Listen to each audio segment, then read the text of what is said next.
porque es buena, es viva, es eficaz y nos instruye, nos enseña, de tal manera que nos ayuda a contar nuestros años con sabiduría, para que cada uno de nosotros podamos caminar, Señor, conforme a tu palabra, no conforme a nuestros pensamientos o a nuestro tiempo, sino conforme a tu palabra preciosa.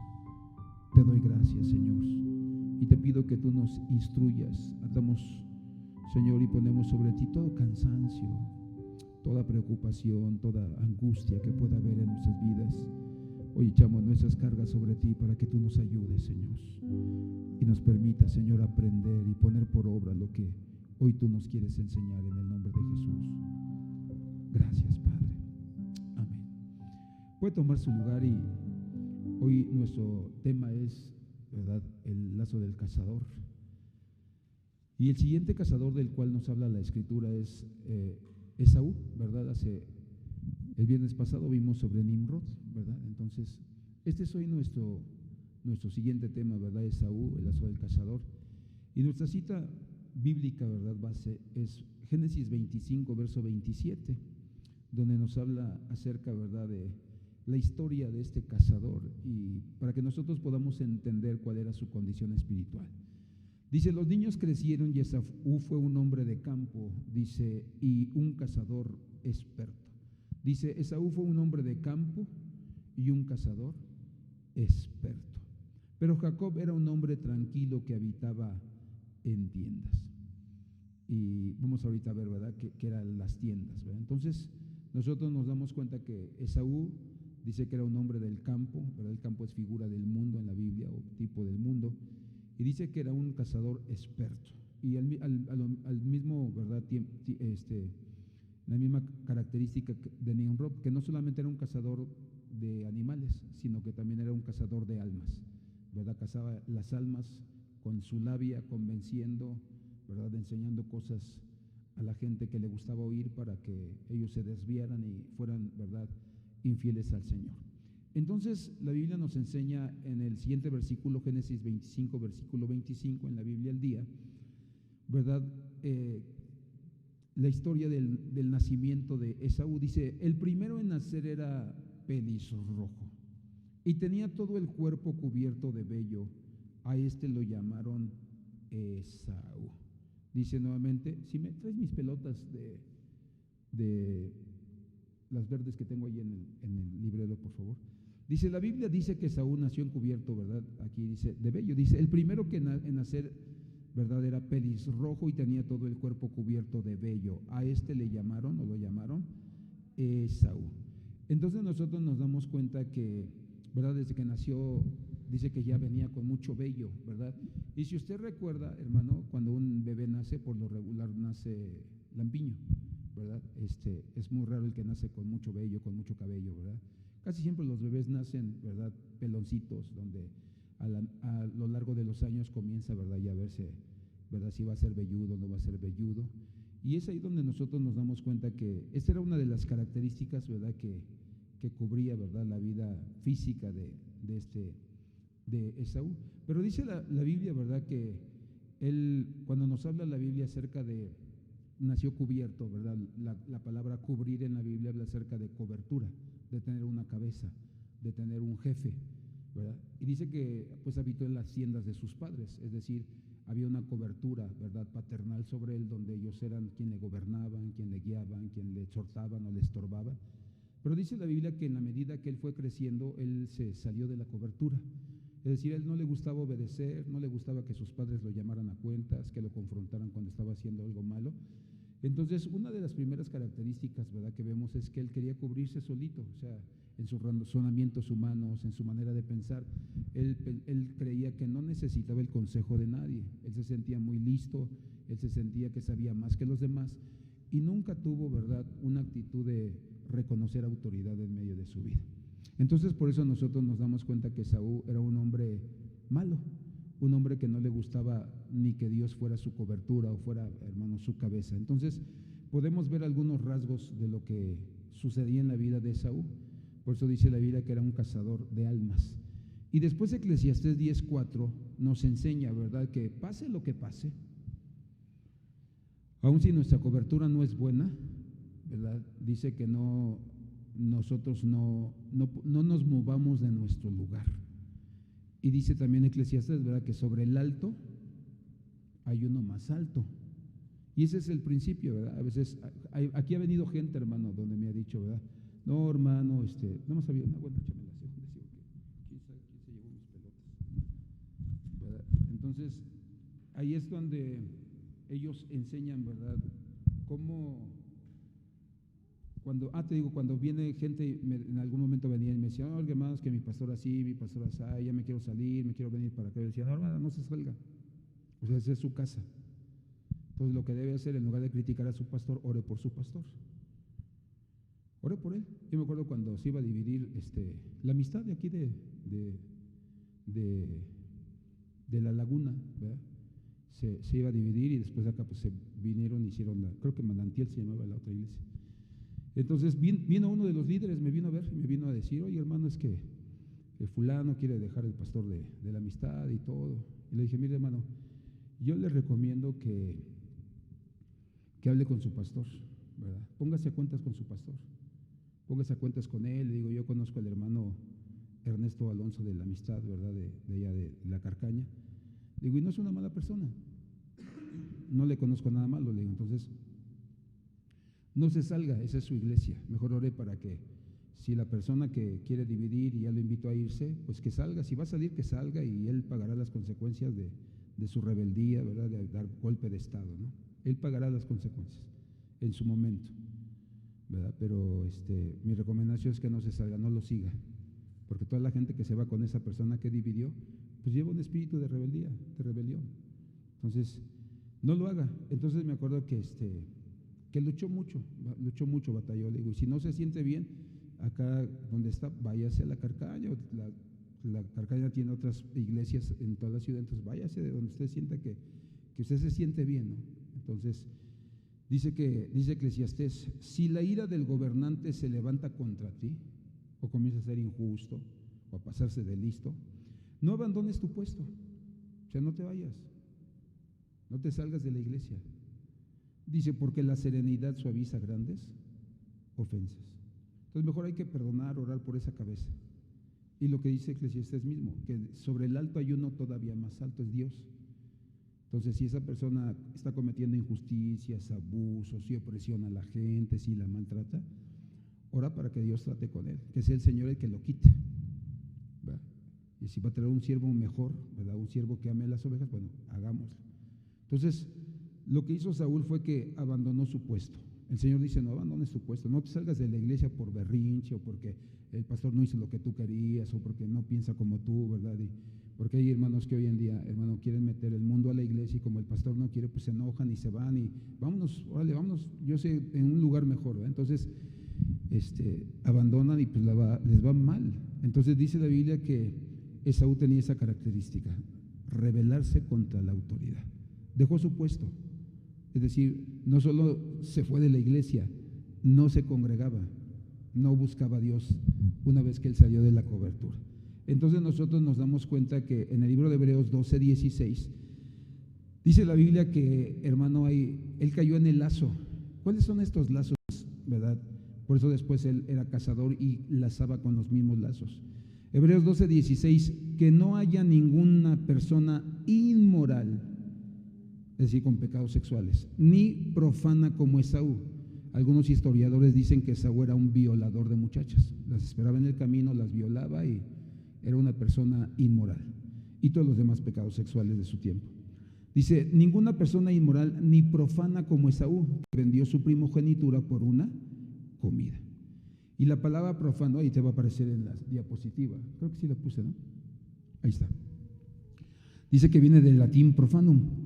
Dice, señala aquello que se encuentra ante o fuera. Pro, la palabra pro significa eso, ¿verdad? Alguien que está afuera o frente, ¿verdad?, de la iglesia, vamos a decirlo así. ¿Por qué? La palabra fanum significa templo. Entonces, es alguien que está fuera del templo, no entra al templo, nada más pasa por afuera, pero no entra. No entra para aprender, no entra para adorar a Dios, no entra para poder ponerse a cuentas con Dios, no entra para ponerse a cuentas con su familia, con sus hermanos. Entonces era un hombre que salió, ¿verdad?, de la cobertura y nada más pasaba por la iglesia. Hay hermanos que a veces se han alejado, ¿verdad?, y no van a ninguna parte y pues andan pecando y de repente dicen, no, hermano, es que pasé por la iglesia y me acordé cuando yo iba, pero no entran. O sea, ese era el problema de Esaú. Pasaba por la iglesia, pero no entraba. Entonces, nosotros nos damos cuenta que él dejó de congregarse. Este es uno de los primeros lazos que Saúl, ¿verdad?, lanza contra la vida del cristiano. No te congregues. Por eso vemos en las redes sociales, hay gente, hermano, que venía aquí a la iglesia y que veo en las redes sociales, Dios es mi fuerza, mi esperanza, Dios conmigo, mi protector. Y llevan hasta 6, 7 años sin congregarse. Entonces la pregunta es, ¿de verdad será su protector? O sea, porque si nos vamos a la Biblia, ¿verdad?, porque hay gente que dice, no, es que el amor de Dios no tiene límites. Él es, ¿verdad?, grande en misericordia, pero se les olvida de otra parte del versículo, que también es fuego consumidor. Y dice, y el ángel de Jehová acampa alrededor ¿de quién? De los que le temen y los defiende. Y alguien que teme al Señor, pues viene a la iglesia, se congrega, busca obedecer al Señor. Entonces nos damos cuenta que Esaú es lo primero que quiere lazar, que el cristiano no se congregue. Le hace pensar que congregarse una vez al mes o 2 veces al año, que él está bien con Dios y que cuando ora Dios lo oye. Pero si tú ignoras a Dios, si tú eres indiferente con Dios, cuando tú y yo oramos, ¿crees que Dios nos va a escuchar? No, Él va a actuar de una manera indiferente. Si tú y yo somos indiferentes, si tú y yo menospreciamos congregarnos, pues Dios va a actuar de la misma manera, no nos va a escuchar. Por eso nosotros nos damos cuenta que era el lazo que Saúl tiene, el primer lazo para casarnos es, no te congregues. Y no, uno debe de, hermano, de esforzarse. Yo a mi familia le he enseñado desde chiquitos y a mi esposa, ¿verdad? Si yo me enfermo, estoy en el hospital, mira, déjame ahí tirado en el hospital. Pero el día de culto tienes que ir al culto. No dejen de ir al culto por mí. El que está enfermo soy yo, no ustedes. Entonces, vete al culto. A menos que de verdad esté muy grave y necesite estar alguien ahí, sí. Pero si no, vete al culto. O sea, no pongan pretextos para congregarse, para ir al culto. Entonces, mucha gente pone pretextos. Es que va a llover. Es que hace frío. No, es que siento un poco de garraspera. No, ¿qué tal si me enfermo? Pero si es para el trabajo, no faltamos, hermano. Y hasta hay trabajos donde nos mojamos, donde estamos a la intemperie y no ponemos oposición. Entonces, por eso nosotros debemos saber, preguntarnos, ¿qué en cuanto a congregarme? O sea, lo veo como una necesidad. Como si no me congrego, me voy a empezar a morir y a secar espiritualmente, o lo veo como, pues no le hace, ahí vamos para la otra, y viene la otra y ahí vamos para la otra. Hoy que platicamos mi hermana y yo en la que estábamos desayunando, se acordaba ella también, decía, no, es que nosotros de chicos, si bien nos iba, mi mamá nos llevaba en Semana Santa, ya así que de verdad nos fuera bien, en Navidad también. Entonces, ahí es donde coincidimos, ¿no? Y decimos, sí es cierto, o sea, es una realidad. Mi mamá nada más nos llevaba 2 veces al año a la iglesia. Y creía mi mamá que era cristiana, que era temerosa de Dios. Entonces por eso Esaú nos lanza el lazo y dice, no te congregues, estás malo, cuídate. Mira, ya sano, bien que vas a alabar a Dios, le vas a cantar y le vas a adorar con todo tu corazón. Entonces por eso, hermano, no te dejes de congregar. Que no se te haga fácil venir un día y 2 meses no, o 1 mes no. No, porque ese lazo lo lanza Esaú para cazar nuestra alma. Ahora, dice la Biblia, ¿verdad?, que Rebeca en su embarazo tuvo ciertas situaciones que la hacían pensar por qué sucedía eso en su vientre. Génesis 25, versículo 22. Dice al versículo 23, estaba embarazada y los hijos luchaban dentro de ella. Y ella dijo, si esto es así, ¿para qué vivo yo? Y fue a consultar al Señor, verso 23, y el Señor le dijo: 2 naciones hay en tu seno, y 2 pueblos se dividirán desde tus entrañas. Un pueblo será más fuerte que el otro, y el mayor servirá al menor. Entonces había una lucha, dice, desde el vientre ya entre ellos.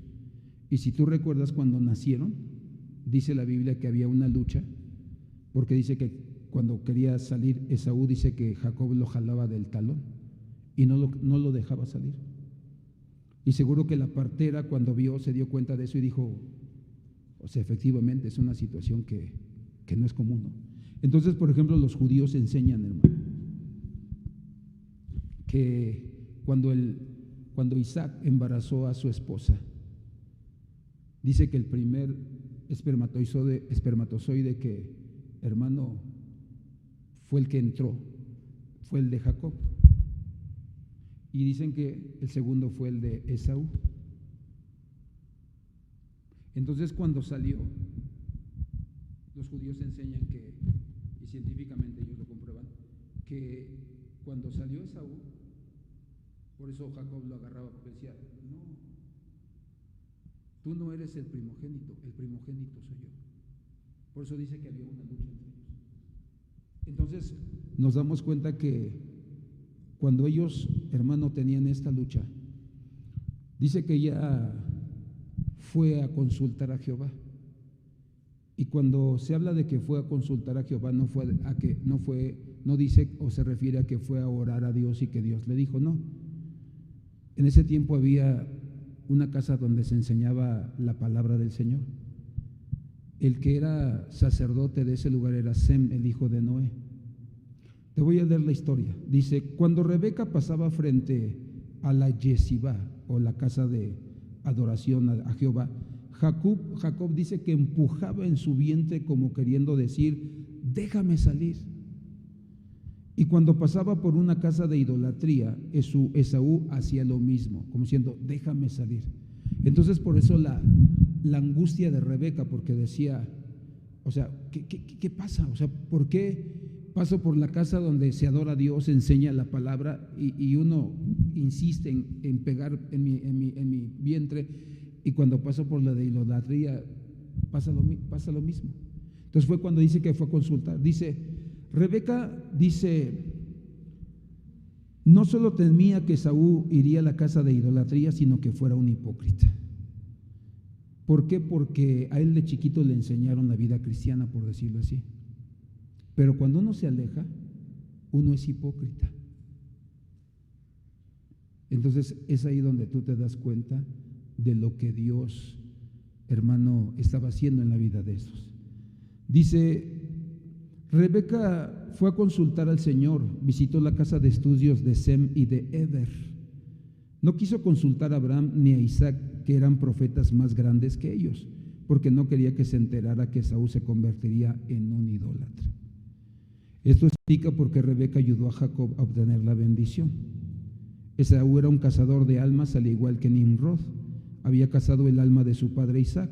Le hizo creer que era un justo, pero como Rebeca, su madre, había crecido con su padre Labán, que era un bandido, engañador, peor que Saúl, se daba cuenta quién era su hijo realmente. Entonces dice que Esaú, con su labia, le decía a su papá: papá, ¿cómo se debe ofrendar? Papá, cuando tú ofreces un sacrificio, ¿cómo se lo debes de ofrecer a Dios? Pero así en un tono de: yo quiero buscar a Dios. Entonces dice que cuando Isaac lo escuchaba, Isaac pensaba y decía: mi hijo adora a Dios, quiere buscar a Dios. Pero Rebeca dice que había vivido con su papá toda la vida, y su papá era, hermano, tramposo, mentiroso, tracalero. Y entonces dice la Biblia que Rebeca, cuando escuchaba hablar a Esaú, casi como decimos, ¿no?, estaba escuchando a su papá, a toda esa gente que le decía: no, de verdad, vamos a hacer negocios y te va a ir bien conmigo, no, vas a ser rico, y le lavaba el coco a la gente caía en los engaños de Labán y se los transaba. Por eso dice que cuando Rebeca lo escuchaba, parecía que estaba escuchando a su papá. Por eso Rebeca dijo: no, o sea, mi hijo no tiene temor de Dios, lo está engañando. Y cuando tú vas a la historia de los judíos y indagas, ¿por qué Isaac consintió tanto a Esaú? Ellos explican que como Isaac vio la diferencia que hacía Abraham, su padre, con Ismael, su hijo, el hijo de Agar, y con él. Entonces dicen que Isaac sufrió mucho al ver que su hermano estuvo lejos de él, que había preferencias con Isaac y no con Ismael. Entonces los judíos enseñan que Isaac no quiso repetir la historia con sus hijos, por eso consecuentó tanto a Esaú. Pero también veía a Jacob que él era un hombre justo, que buscaba a Dios, que se santificaba, que quería servir al Señor. Y dice Génesis 25, 29, dice, un día cuando Jacob había preparado un potaje, Esaú vino del campo agotado. Y Esaú dijo a Jacob, te ruego que me des a comer un poco de ese guisado rojo, pues estoy agotado. Por eso lo llamaron Edom, que significa rojo. Pero Jacob le dijo, véndeme primero tu primogenitura. Y Esaú dijo, he aquí, estoy a punto de morir, ¿de qué me sirve pues la primogenitura? Y Jacob dijo, júramelo primero, y él se lo juró y vendió su primogenitura a Jacob. Verso 34. Entonces Jacob dijo a Esaú, pan y guisado de lentejas. Y él comió y bebió, se levantó y se fue. Así menospreció Esaú, dice, la primogenitura. Ahora, los sabios de Israel dicen que cuando llegó agotado, dicen que llegó agotado porque se había batido en duelo con Nimrod, porque Nimrod tenía las vestiduras de Adán. ¿Te acuerdas que hablamos hace 8 días sobre eso? Y tenía las vestiduras de Adán, porque se iban pasando de generación en generación. Por eso ves en las películas que siempre que se moría un rey decía, vamos por su armadura o vamos por sus ropas, y se las ponían. Y en la película ves que llega a pasar que se la ponen y como que les cae un manto, ¿no?, de autoridad, de poder, de valentía. Pues cuando se heredaban las ropas era un símbolo precisamente de autoridad, de sacerdocio, de poder, de prosperidad y de riqueza. Entonces, por eso se la daban al hijo primogénito, porque lo preparaban para eso. Entonces, dicen los sabios que se batió a duelo con Nimrod y dice que él, pues, le quitó las ropas y por eso dice que llegó exhausto. Y cuando él llegó, dicen los sabios de Israel, dice, cuando llegó tenía hambre y le dijo a Jacob, solo vierte un poco de esa cosa roja en mi garganta. Entonces Jacob le dijo, véndeme tu primogenitura. Él le preguntó, ¿cuáles son las obligaciones del primogénito? Y Jacob le explicó. 1.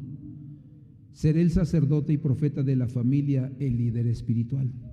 2.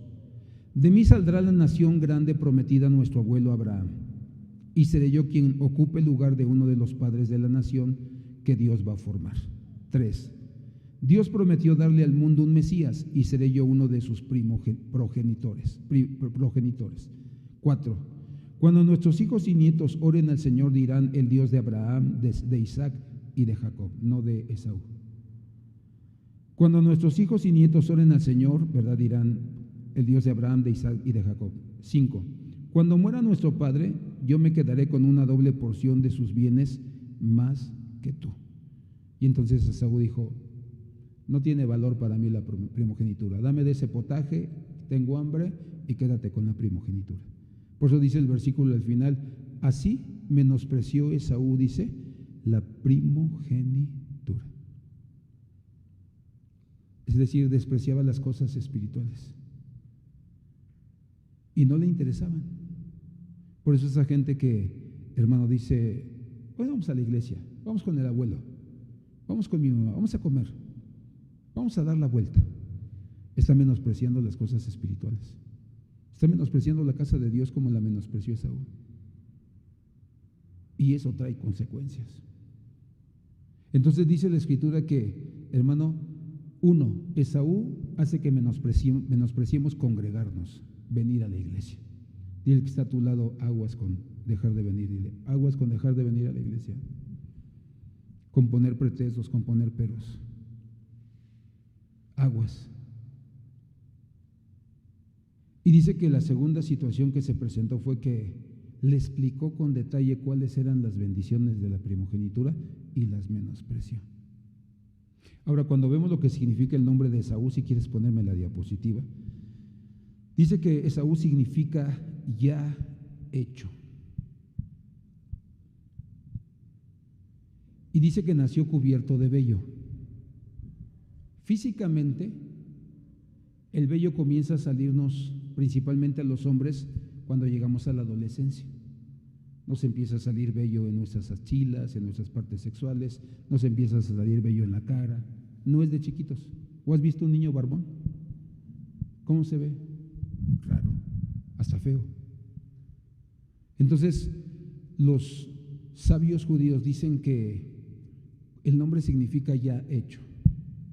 O sea, donde ellos estaban diciendo, él desde que nació, como haber dicho, ya no iba a poder crecer en madurez, ya no iba a poder crecer en ningún área de su vida, ya venía como un joven, como un adulto. Y ese era su reto, ese era su desafío de Esaú. No quedarse enano espiritual, no conformarse con las cosas del mundo. Por eso dice la Biblia, era hombre de campo y cazador. Entonces, la visión de Esaú eran las cosas materiales, las cosas del mundo. Era lo que a él le interesaba. A Esaú no le interesaba servir a Dios, no le interesaba, hermano, consagrarse delante del Señor. No, lo que Esaú buscaba era la admiración de las personas. Por eso Esaú le decía, mi hijo, poderoso cazador. Entonces, Esaú como que tenía un vacío de admiración, tenía un vacío de aceptación, de amor, porque lo que hacía era para que lo vieran, para que le reconocieran. Pero si tú te das cuenta, cuando una persona hace o quiere ser reconocida, entonces hay una diferencia. Los judíos enseñan, hermano, que no es lo mismo hacer que ser. Fíjate lo que cuando ellos hablan con un niño occidental, es decir, de acá de este lado, le dicen, en un mundo occidental, cuando le preguntan a un niño, ¿qué quieres ser? Responde, médico, abogado, empresario, estrella de rock. Pero cuando le preguntan a un niño judío, ¿qué quiere ser? Responde, una persona justa, un erudito de la Torá. Bueno, acá vienen sus nombres, ¿verdad? Sadik, Talmid, Jajam, bondadoso, Baal Hased, un siervo de Dios. Eso es lo que responde un niño judío. Cuando dice, ¿tú qué quieres ser de grande? Pues quiero ser una persona justa, un erudito de la Torá, un bondadoso, un siervo de Dios. Eso es lo que yo quiero ser. Entonces, cuando tú escuchas a un niño decir eso, o sea, como que piensas. ¿Tú qué piensas de mí? Si te acuerdas de la Keila cuando decías, ¿qué quiero jugar? ¿Qué quieres jugar? Ajedrez. ¿Cómo que ajedrez? Pues yo no sé jugar ajedrez. Sí sé jugar las muñecas, ¿verdad? Las escondidillas. Pero haz de cuenta como que un niño te contesta así. Cuando dices, no, este niño tiene una mentalidad de adulto diferente, ¿no? Entonces, por eso ellos hablan acerca de la diferencia de hacer. Y ellos dicen, cuando tú haces y dejas de hacer eso, la gente te olvida. Ya no eres importante para ellos, porque hay otro que lo hace mejor que tú. Pero cuando hablamos del ser, ellos hablan acerca del carácter, de los intereses, de los pensamientos, de los sentimientos, de las opiniones. Y cuando tú trabajas en el ser y no en el hacer, no estás esperando la admiración de nadie, sino que estás haciendo lo que tú sabes que es correcto hacer. Y si la gente te acepta, te alaba, te aplaude, no te interesa. Porque sabes que no estás agradando a las personas, sino que estás agradando a Dios y estás cumpliendo con tu trabajo en esta tierra. Entonces Esaú tenía ese problema. Buscaba hacer cosas para ser aceptado, para ser reconocido, para buscar la atención de la gente, el agrado de la gente. Por eso hoy la gente compra cosas, se endeuda porque quiere agradar a los demás. quieren que vean que en su casa hay el último grito de la moda en todo, pero se les olvida el ser, y hay injusticia en sus casas en lugar de que haya justicia. Está toda la tecnología, toda, y detrás de su máquina son excelentes, son profesionales, pero ya como personas, ya la esencia del ser, no son nadie. Entonces nos damos cuenta de que hoy en día la gente se llena de conocimiento, pero no de sabiduría. Y Esaú buscaba eso. Ese es el lazo de Esaú, que tú quieras agradar a los otros menos a Dios, que tú busques que te vean, que te digan. Por eso yo siempre a los servidores les digo, no esperen mucho de la gente, porque la gente por lo regular, en lugar de hablar bien de nosotros, de agradecernos, de reconocer nuestro trabajo, hasta van a hablar mal de nosotros. Entonces, si tú tienes grandes expectativas de las personas y en un momento a quien más ayudaste te da la puñalada, o sea, te va a matar. Entonces, no, tú solo haz tu chamba. Tú haz tu chamba, tú ayuda cuando Dios te dijo que ayudes, siembra cuando Dios te dijo que siembres, pero no esperes recibir nada de la gente, que todo venga de ahí arriba. O sea, no hagas las cosas para que otros te den, para que otros te vean, para que otros te aplaudan, te reconozcan. No, que sea Dios. Y ese era un problema de Esaú. Buscaba el aprecio de las personas. Buscaba que lo amaran, que lo quisieran. Por eso hay cristianos que no han comprendido que están enlazados con el lazo de Esaú y dan cosas para que los quieran, para que los aprecien. Y entonces por eso nos damos cuenta que es un lazo muy peligroso. Dice que él menospreció. Y entonces nosotros nos damos cuenta en la Biblia que es menospreciar las cosas espirituales. Te voy a dar solo 3 ejemplos. El primero, solo te doy la cita. Mical, la esposa de David, segundo libro de Samuel 6:16. Dice la Biblia que David trajo el arca a Jerusalén. Dice la Biblia que David vino a revolucionar o a reformar la alabanza. Porque cuando tú ves la alabanza, hermano, que se tenía en el Antiguo Testamento antes de David, pues era una alabanza, hermano, sí, gloriosa. Pero cuando David reforma la alabanza, dice que era un hombre que danzaba, un hombre que no le interesaba que los demás lo vieran. Dice que era un hombre que puso cantores en el templo y las 24 horas del día dice que alababan a Dios, se turnaban. Dice que había 24 grupos de cantores y dice que cada grupo estaba 1 hora diaria y eran las 24 horas del día. O sea, hizo una revolución en la alabanza y en la adoración. Y dice que cuando venía de traer el arca, dice la Biblia que su mujer lo vio por la ventana, dice, y lo menospreció en su corazón.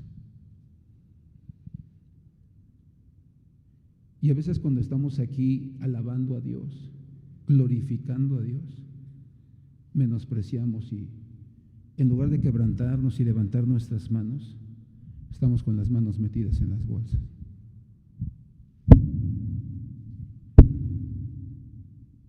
Levante sus manos. Menospreciamos el tiempo de la alabanza. Estamos en la adoración y nos estamos aburriendo. No participamos. Entonces, alguien nos está viendo desde ahí arriba y está viendo que nosotros menospreciamos este tiempo. Otro ejemplo, Proverbios 3:11, dice que menospreciamos el castigo de Jehová.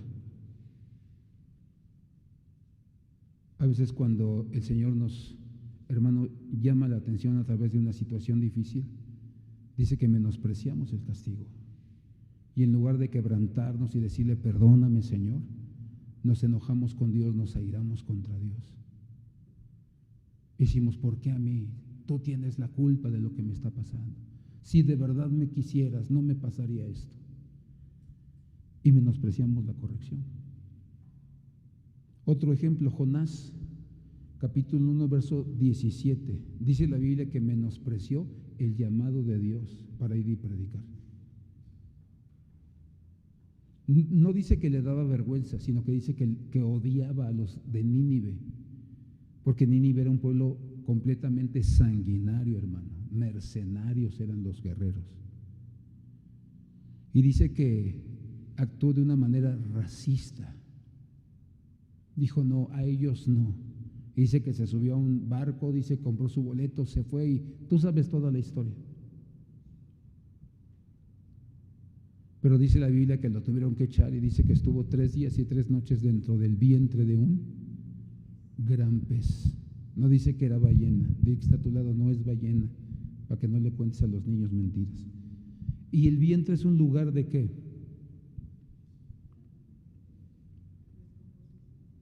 ¿De qué? No. El vientre es un lugar de desarrollo.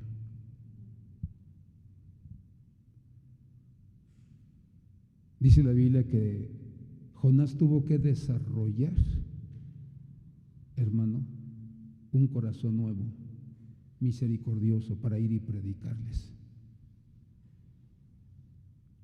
Menospreció el llamado de Dios. Dijo, ve y predícales, mira en qué condición se encuentran. Dice que en lugar de tener misericordia y compasión, dice que los juzgaba, los condenaba, los mandaba al infierno. Por eso hay cosas espirituales que tú dices, ¿qué es menospreciar lo espiritual? Menospreciar el tiempo de la alabanza y la adoración. Menospreciar la corrección de Dios hacia tu vida. Menospreciar el llamado que Dios te hace a predicarle al perdido, al necesitado. ¿Cuántos de tus vecinos has visto que a lo mejor adoran a la Santa Muerte? ¿O has visto a tus vecinos que son idólatras? ¿O has visto a tus vecinos que salen y avientan su agua, verdad, ya curada, ya preparada para alejar a los malos espíritus? Es a ellos a quien tenemos que ir a predicarles. Es a ellos a quien tenemos que hablarles del Señor. Pero menospreciamos las cosas espirituales. Por eso nosotros necesitamos saber que la vida de Saúl nos enseña que el lazo que le ataba y que lanzaba a los demás era que él despreciaba entrar a la casa de Dios. No le gustaba congregarse. Es como muchos hoy prefieren prender su computadora y escuchar a quién sabe quién, que hoy hay una fiebre terrible, no sé por qué, de los predicadores de Argentina y de los españoles, y que muchos de esos están completamente equivocados. Entonces por eso nosotros vemos que hay menosprecio por la casa de Dios. Hay menosprecios por la santidad, por la justicia. Y por eso caminan de esa manera, no agradando a Dios. Y dice la Biblia que al final, dice que lloró y le decía a su papá, dame la bendición. Es que ya se la di a tu hermano. Bueno, la que le ibas a dar a él, dámela a mí. Y dicen los judíos que le dijo, es que las bendiciones que tenía para él eran espirituales, pero tú las desprecias. Tú desprecias lo espiritual. O sea, de nada te va a servir que yo te las dé, porque tú no tienes un corazón para buscar a Dios. Y dice que lloró no porque sentía tristeza de haber menospreciado a Dios, sino tristeza porque no le dieron bendición. Estaba leyendo que que Jacob, hermano, dicen los judíos que era un hombre tan santo igual que Abraham, igual que Isaac su papá, que cuando Esaú supo que su hermano iba a encontrarse con él, que venía ya a su tierra nuevamente, dice que contrató 400 mercenarios. Pero dicen que cuando la gente veía a Jacob, dicen que su rostro parecía el rostro de un ángel. También el de Abraham, el de Isaac. Por eso la gente lo reconocía. Y dice entonces que venían, el propósito era matarlos. Ya todos les había dicho, como en las películas, ¿no? Al que se lo escabeche le doy más lana.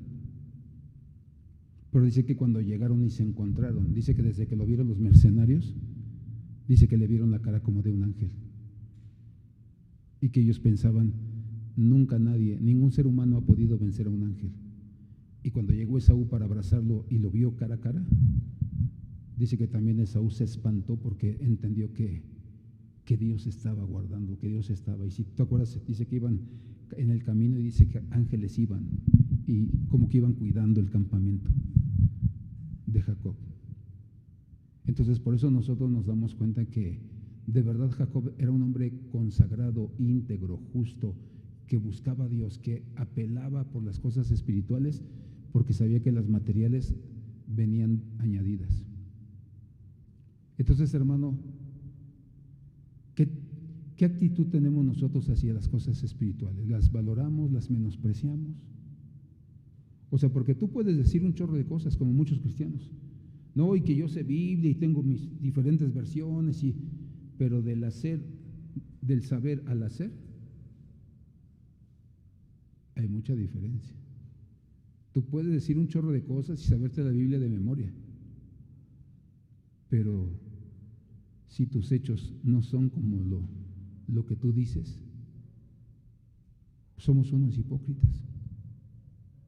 Entonces puedes saber un chorro de Biblia y hablarle a la gente y decirle, pero cuando ellos ven tu actitud, lo primero que nos dicen, o como dicen en mi pueblo, nos chantan en la cara es: ¿a eso vas a la iglesia? ¿Para eso vas? Yo me acuerdo que los católicos, a muchos cristianos, cuando yo no era cristiano, le decían: sí, puros golpes de pecho, pero con tus hechos echas abajo todo lo que dices, todo lo que me quieres enseñar. Primero vívelo, decían. Porque eso es menospreciar las cosas espirituales. No es el hacer, sino el ser. Y cierro con estos dos versículos. Mateo 26:15 dice que uno de los que andaba con Jesús menospreció las cosas espirituales. Y les dijo: ¿qué me queréis dar si yo os lo entregare? Y ellos le asignaron 30 piezas, ¿qué dice? De plata. Así que las cosas espirituales no le interesaban. Y te acuerdas que hubo un hecho donde dice: ¿por qué desperdiciaron ese, verdad, perfume de alabastro? Lo hubiéramos podido vender y darle a los pobres. Pero la Biblia registra, ¿no? No, es que no le interesaban los pobres, sino que él sustraía, se transaba el dinero de la bolsa. O sea, todos se habían dado cuenta quién era el Judas, menos él. Todavía pensó que estaba engañando al Señor. Pero ¿te acuerdas ya después de participar de la cena? Dice que le dijo: lo que vas a hacer, ve y hazlo de una vez. O sea, el Señor no era ningún tonto, hermano. Él sabía quién era Judas desde el principio. Entonces Dios sabe quiénes somos nosotros desde el principio. Puedes hablar y cuidarte y creer que eres un buen cristiano y que sabes un chorro de Biblia y que casi eres santo, más que todos los demás. Pero ¿qué con tus hechos? ¿Qué con tu amor a Dios? No, hermano, yo amo a Dios y nada más te veo una vez al mes o una vez cada 2 meses. ¿Será que sí amamos a Dios? No, hermano, yo amo a Dios y llegas después del alabanza o a la mitad de la predicación. ¿Será amor a Dios? ¿Será valorar las cosas espirituales? No nos equivoquemos. No pensemos humanamente. Pensemos lo que dice la Biblia. Y dice el segundo libro de Timoteo 3:2 en la Nueva Traducción Viviente: pues la gente en los últimos tiempos está hablando, la gente solo tendrá amor por sí misma y por su dinero. Serán fanfarrones y orgullosos, se burlarán de Dios, serán desobedientes a sus padres y malagradecidos, no considerarán nada sagrado. ¿Y qué es un fanfarrón? A ver, ayúdenme. ¿Quién es un fanfarrón? No. Alguien que habla exagerando las cosas, diciendo yo soy, yo conozco, yo me las sé de todas. Y así hay gente que cree saber y le quiere enseñar a otros, pero los otros se dan cuenta que es imprudente, que es ignorante, que es criticón. Y entonces dices: es un fanfarrón. Y dice al final, no considera nada sagrado. Por eso uno tiene que aprender a leer su Biblia, a pedirle a Dios que nos dé entendimiento. Y pensar en el ser y no en el hacer. Prefiero ser, yo sé que me van a criticar, yo sé que no les va a gustar, pero si yo hago cosas para ser santo de su devoción, como dicen en mi pueblo, cuando yo deje de hacer eso, me van a olvidar y me van a mandar a la porra. Pero si busco el ser, entonces habla de un carácter que quiere ser transformado, que quiere ser ejemplar, que no necesita decirle a la gente nada. Con sus actos, con sus actitudes, se dan cuenta que también deben cambiar, que no están haciendo lo correcto. Por eso quiero invitarle a que se ponga de pie en esta noche y que le digamos a Dios: Señor, yo no sé si usted esté casado, lo hayan ya casado Esaú con ese lazo de menospreciar la casa de Dios. Hoy no vamos. Va a llover. Yo me acuerdo que cuando yo recién llegué había una persona que era muy fiel y en ese tiempo caían unos aguaceros, hermano, pero gruesos. Y yo siempre les decía, si cae un aguacero y ese como quiera, si no ve la puerta abierta, la cortina de la oficina la va a ver abierta y ahí voy a estar yo. Y si usted llega, aunque nada más usted llegue, oramos y cantamos y tenemos culto. Y me acuerdo que llegaba ese varón así, bien empapado, aunque traía su impermeable, su gorro, sus botas, pero llegaba bien mojado. Y yo le veía el hambre, la sed. Y yo decía, no, eso es tener ganas. Eso es tener ganas. Por eso, digámosle a Dios: Señor, desátame este lazo. Que yo no siga siendo faltista a tu casa. Que no se me haga fácil dejar de venir. Que luche, que me esfuerce por venir. Había un hermano que me decía: hermano, es que el tráfico. Pues vente en camión, hermano. Vente en el ruta ahora, ¿no? O sea, si el problema es el tráfico, deja tu carro, móntate en un carro, móntate en un micro, móntate en el transporte y vente.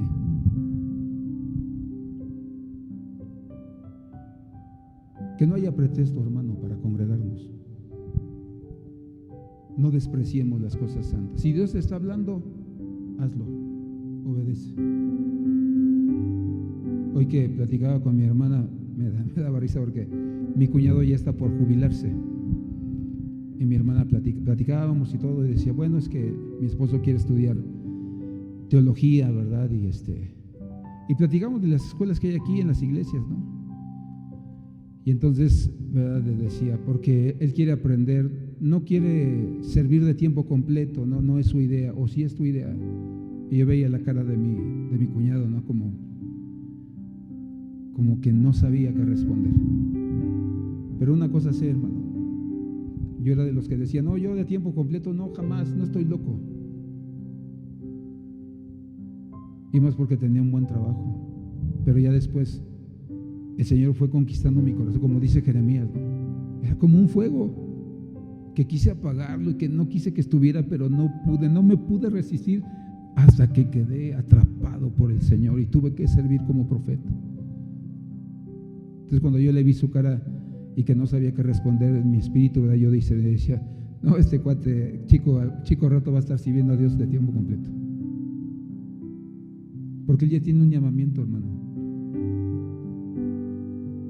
Hiciera su trabajo el que no le daba el tiempo, pues ya va a tener todo el tiempo del mundo.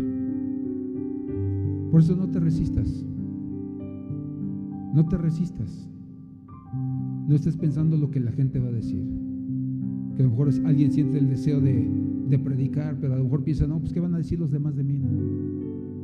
¿Qué va a decir mi esposa, mis hijos de mí? Pues pórtate bien, santifícate nada más.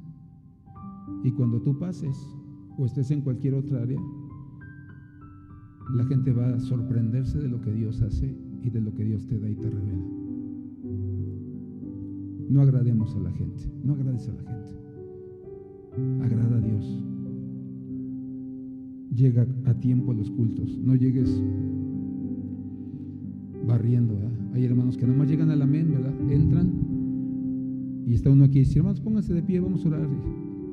Pero uno dice: pues aunque sea el amén llegaron, ¿no? Que ni vienen. No llegues al amén, dile que está a tu lado, no llegues al amén. Dile, ni llegues a mitad de los cultos, no, llega a buena hora. Honra a Dios, demuéstrale que lo amas, que lo respetas, que te interesa más que todo lo demás. Y cuando nosotros actuamos así, mira, el lazo de Saúl se rompe en nuestras vidas. Padre, te damos gracias en el nombre de Jesús por tu misericordia, por ese amor que nos muestras,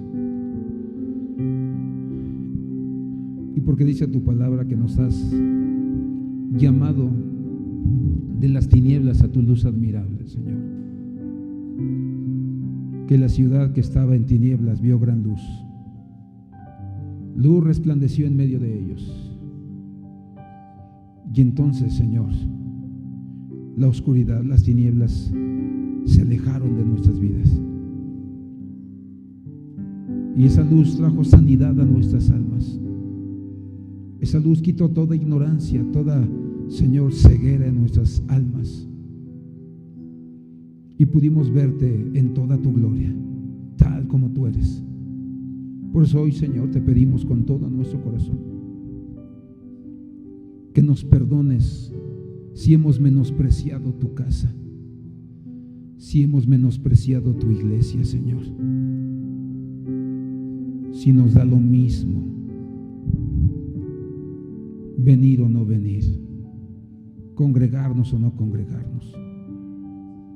Perdona nuestra actitud, perdona nuestra grosería contigo, Señor, y ayúdanos a entender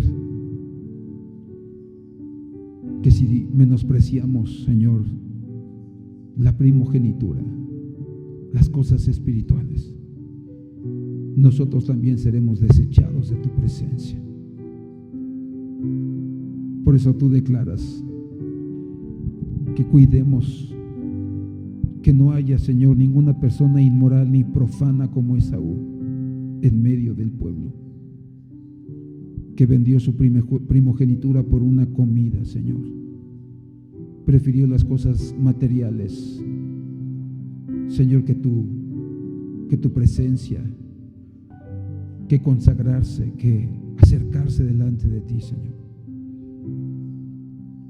Las promesas, Señor, que Él buscó eran terrenales y no celestiales, y las cosas celestiales son eternas, Señor.